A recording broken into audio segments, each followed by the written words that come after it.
guys, welcome back to my channel, The Unpopular Party, hosted by me, Party Next Door. And today, we are gonna be talking about this whole Lizzo situation because, you know, I've been dying to talk about this situation for a good little minute, but I was like, nope, I'm not gonna talk about it just yet. I just wanna sit back, see what's gonna happen, really just gather some opinions. And while I'm still doing that, I have a very underlining commentary that I feel like is very important, whether you're a fan of anybody, okay? But before I get into that, if you haven't already, please make sure you subscribe to the channel. Thank you guys so much for all the love and support that you send my way. And without further ado, let's just get started with my thoughts. I thought I knew you. If you don't know, Lizzo, good old Lizzo, is getting sued by a couple of her former dancers for having a very unsafe, chaotic work environment, allegedly, for harassment sexually and making them feel uncomfortable. And I'm putting allegedly because this is still a pending lawsuit. And just to give you some of the allegations, they're saying that Lizzo was fat shaming them. She's not really a girl of body positivity. She's not a girl's girl as she make herself out to be. One girl said that she forced her out at a club in Amsterdam to touch these naked performers' breasts and eat a banana at a private party. It's real nasty. One girl said that Lizzo fired her after standing up for her, and another girl said, I'm rolling with her because that's not right. And Lizzo popped up and cracked her knuckles and was like, you lucky you leaving with her. They said that the dance captain would be so forcefully of one girl's religion and just call her out because she's not a Christian, and then also just be so like, just weird, like investing in her virginity, invested in her stuff, talk about God one second, in the next second, I want 8 things around. Yup, allegedly. They was doing some weird stuff on that tour. Now I did do a quick little thought on TikTok, but I said I'm gonna say my full overview thoughts for YouTube when I sit back and just really look at the stuff. Because I was like, it's either a couple things happen. Either A, Lizzo is not who she's portraying to be, and she is just wearing these girls out like they Jocelyn's Cabaret. B, these dancers are looking for clout, or they're just uber sensitive, which is not too common nowadays. Or C, both are true and it just aligns somewhere in the middle. Now, Lizzo did release a statement about this, in which you can see her statement right here.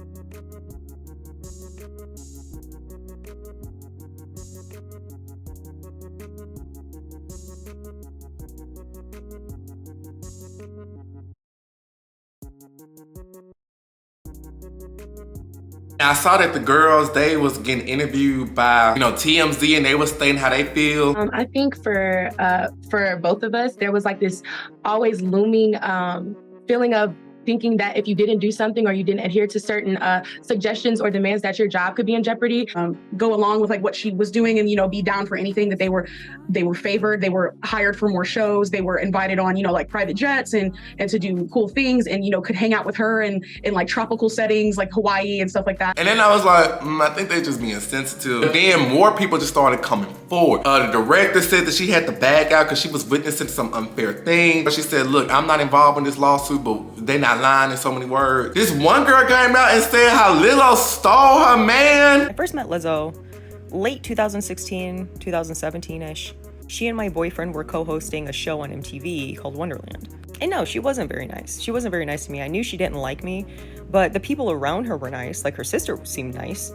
And I kind of ignored it because I felt like, well, you know, she's already like in this celebrity scene or whatever, so she probably just feels like she has better things to do than talk to me. And I just noticed that, like, even when we were just out to eat or at the beach or something, she still wasn't very nice to me. And it wasn't like a production thing, like, oh, she's just really busy or whatever.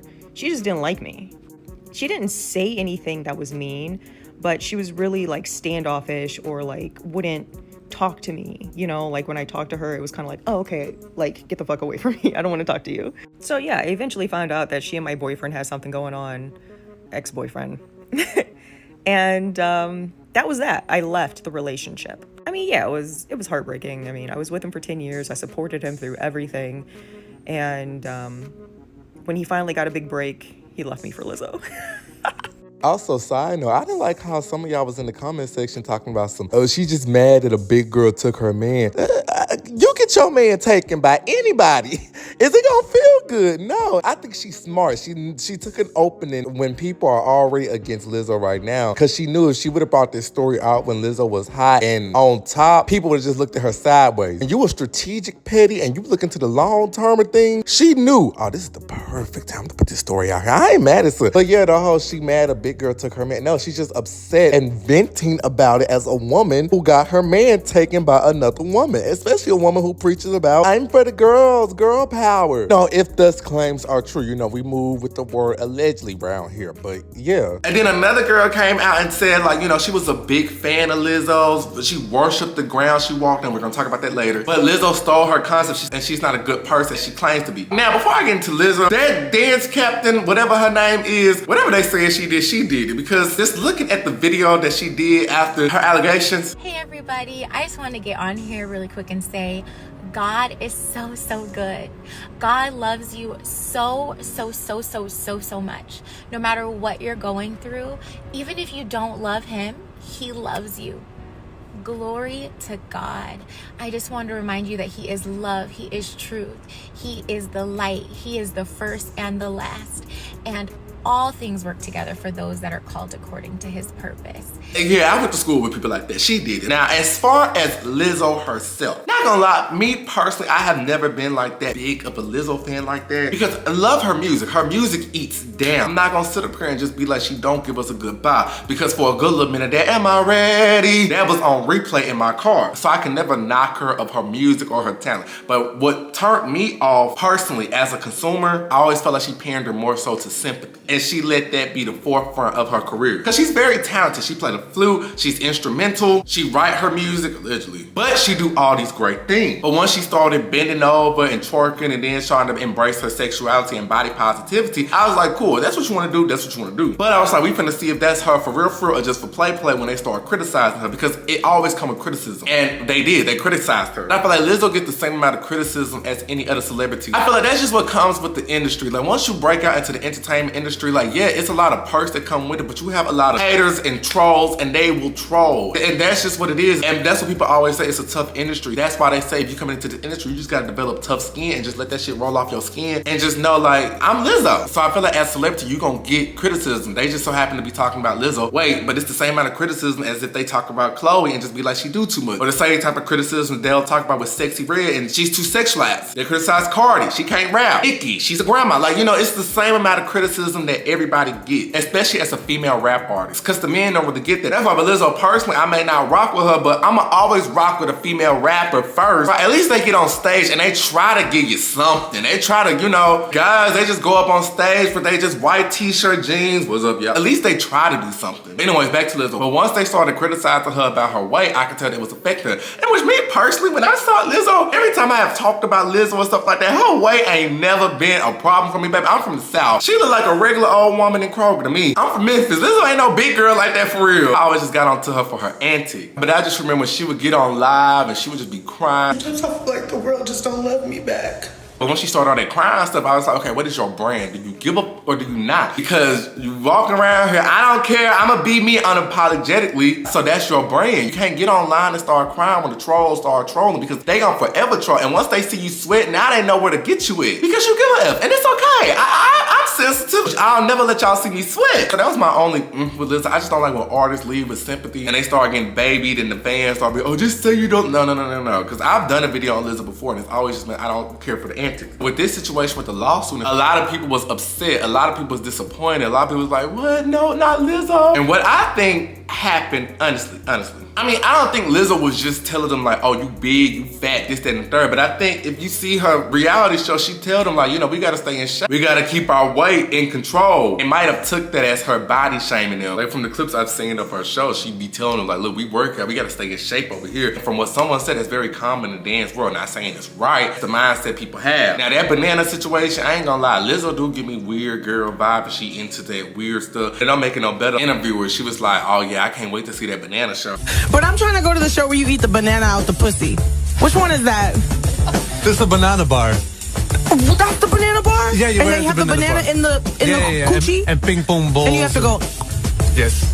And that's what I want to do. Then you have to eat it. I need my potassium, if you know what I'm saying.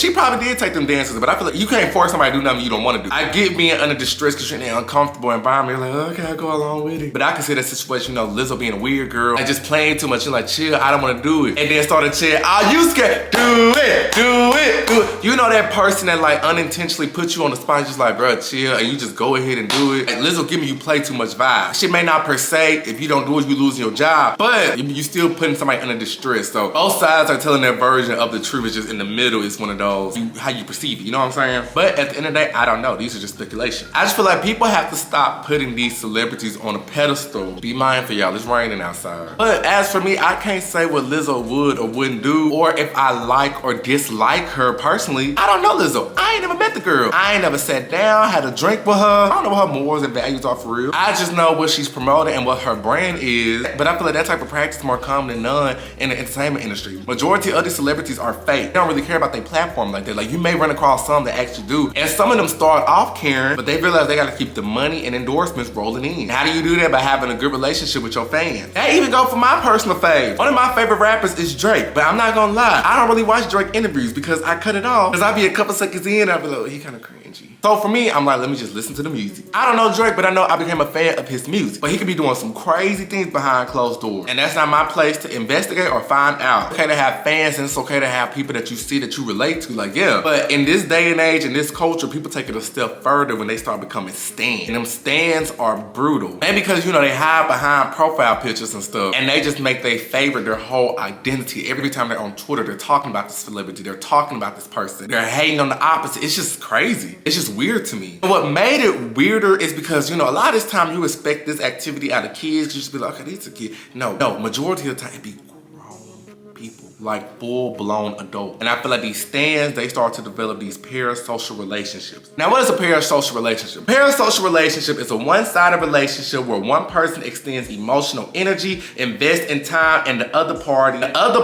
the person, is completely unaware of the other's existence. Parasocial relationships are most common with celebrities, organizations such as sports teams, or television stars. And that's pretty much what the whole TV series Swarm was about. So many people argue and debate down about their favorite. And it's one thing to have like a little light-hearted debate, cause you know, when Nicki Minaj come out, I be like, you know, y'all not seeing my girl. It's one thing to laugh and be like, she bodied that, you not seeing her. But you'll never catch me actually mad or actually furious or angry because you don't like Nicki Minaj. I feel like the only one time someone said something that kind of made me irritated because it was a comparing apple to orange situation. But sometimes people do that. Like, they bring the most randomest things up about Nicki, and it's just like, okay, you just don't like her. You just don't gotta like her, but let's not lie. But it was like a thing where I was for real pressed about it. Like, it didn't ruin my day. It didn't make me upset. I'm not finna ruin a friendship over somebody because you don't like Nicki. Like, you know, because I still have real life. I still got real issues. Nicki don't pay these bills. So Keke Palmer's another celebrity who a lot of people had a lot of different opinions and stuff about. And which, granted, a lot of us are fans of Keke Palmer. You know, we relate to her. We've seen her growing up. And then we don't know Keke. We don't know what her relationship dynamic is like with her man. I'm pretty sure everything y'all tried to say about her man, she knew what it was. These celebrities are not stupid. So when I saw y'all debating back and forth over this Usher situation, I'm like, yeah, have your thoughts, but you don't know how they are for real behind closed doors. The Bailey sisters. Y'all keep saying Halle need to break up with DDG and she too good for you. You don't know what that girl is like behind closed doors. It's a reason why she attracted to this man, and like-minded individuals always end up with each other. So we don't know. Chloe Bailey is another girl. She had a show, and this one fan showed up to the show, to the meet and greet. They took a picture.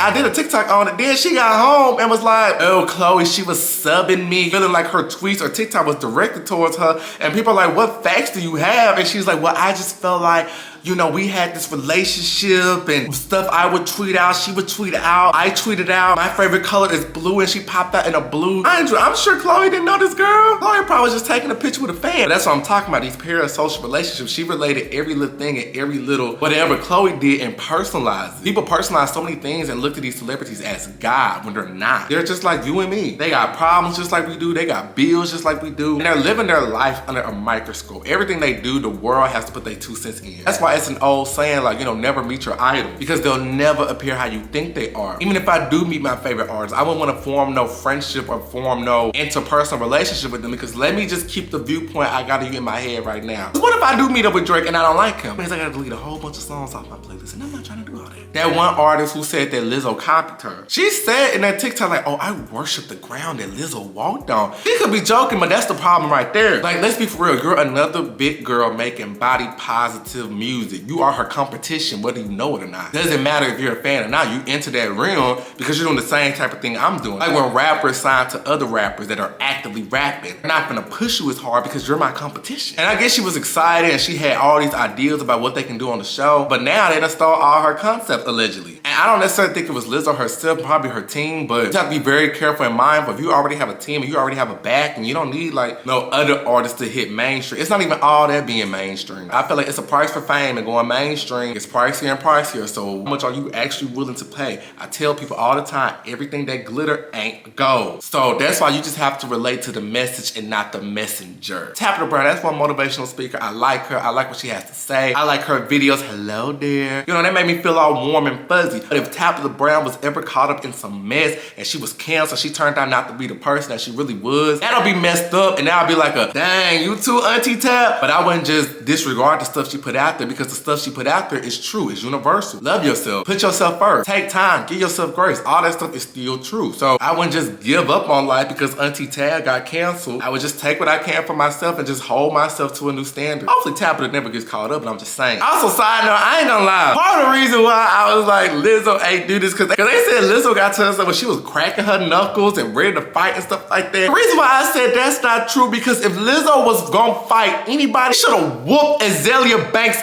ass for that read she did. I see you, fat fucking Lizzo. I see what you're trying to fucking do.